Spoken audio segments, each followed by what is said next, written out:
Assalamualaikum warahmatullahi wabarakatuh. Perkenalkan, nama saya Siti Khotijah, NIM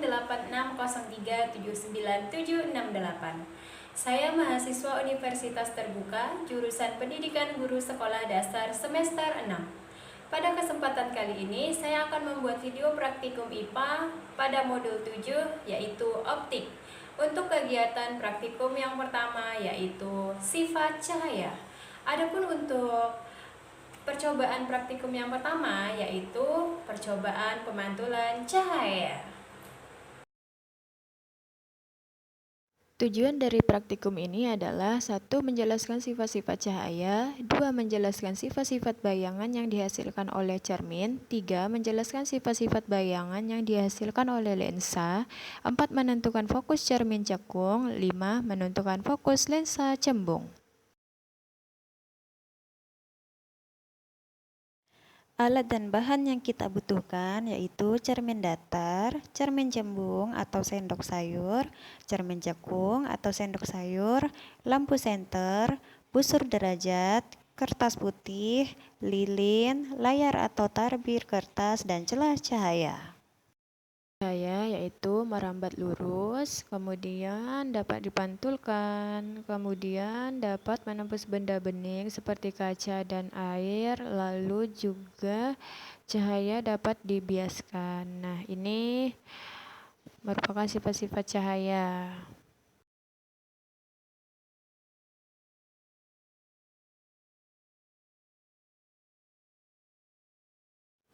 Bisa kita perhatikan di sini, cahaya sebelum mengenai cermin bergerak lurus sebagai berkas sinar datang. Sedangkan setelah mengenai cermin, cahaya dipantulkan sesuai hukum pemantulan, yaitu sudut datang sama dengan sudut pantul. Pada percobaan cermin datar, cahaya sebelum mengenai cermin bergerak lurus sebagai sinar datang. Lalu, setelah mengenai cermin, dipantulkan sebagai sinar pantul. Sesuai hukum pemantulan cahaya, besar sudut datang sama dengan besar sudut pantul. Bayangan yang terbentuk pada cermin datar selalu maya, tegak, dan sama besar dengan hasilnya. Di sini bisa kita lihat pada percobaan lilin yang diletakkan di depan cermin datar. Nah, di sini saya akan mengubah untuk letak posisi lilinnya. Kita lihat apakah ada perubahan pemantulan pada layar cermin datarnya. Nah, di sini terbukti bahwa sifat dari cermin datar yaitu bayangan yang terbentuk selalu maya, tegak, dan sama besar dengan benda aslinya. Nah, di sini bisa kita perhatikan ya.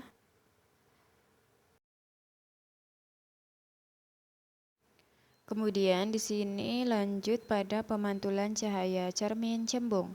Amati berkas cahaya pada saat sebelum dan sesudah mengenai cermin cembung.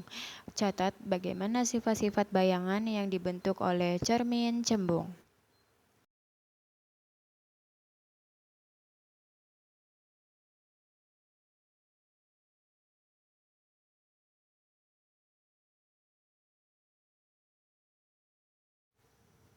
Sifat bayangan yang dihasilkan oleh cermin cembung yaitu maya, tegak, dan diperkecil. Nah, ini bisa kita lihat setelah kita lakukan percobaan dan menggeser-geser lilin pada posisi yang berbeda.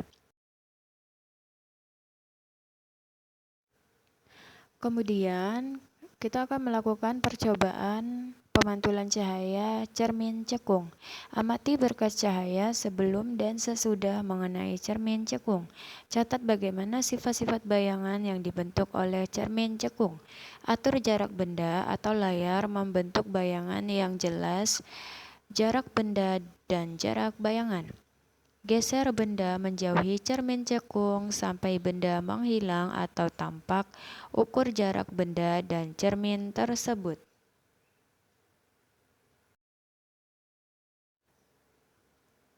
Nah, di sini saya mencoba untuk mengukur bayangan yang ada pada cermin cekung.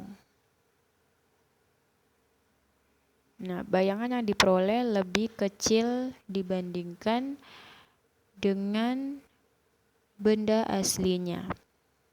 Jadi, bisa disimpulkan di sini bahwa pada cermin cekung, sifat bayangan yang terbentuk tergantung dari jarak benda. Nah, jika benda berada di luar titik pusat, maka bayangan yang dihasilkan yaitu nyata, tegak, diperkecil. Sedangkan jika benda berada di antara fokus dan cermin, maka bayangan yang dihasilkan yaitu maya, tegak, diperbesar. Nah, di sini saya melakukan beberapa percobaan dengan menjauhkan dan mendekatkan lilin sehingga terlihat bayangan lilin pada cermin cekung tersebut. Semakin jauh lilin dari cermin tersebut, maka bayangan yang dihasilkan semakin kecil dan bahkan juga semakin menghilang.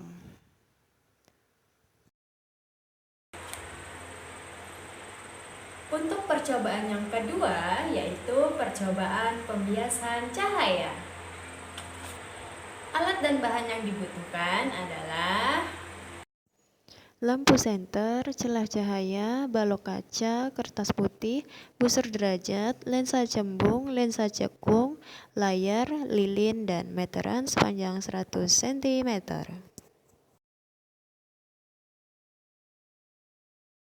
Di sini bisa kita perhatikan untuk hasil pengamatannya. Percobaan pada balok kaca, sifat bayangan dibelokkan. Sudut datang tidak sama dengan sudut bias. Kemudian kita akan melakukan percobaan lensa cembung. Nah, kita akan mengarahkan lensa cembung pada tulisan yang ada di buku kita. Sifat bayangan yang dihasilkan yaitu nyata atau maya, tegak atau terbalik, diperkecil tergantung dari jarak benda yang kita amati. Ini perbandingan tulisan pada buku ketika diamati melalui lensa cembung dan tanpa lensa cembung. Nah, bisa kita lihat.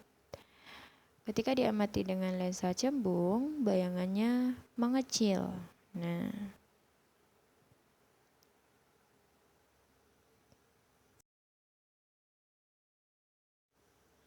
kemudian kita akan melakukan percobaan lensa cekung. Nah, benda diatur seperti ini.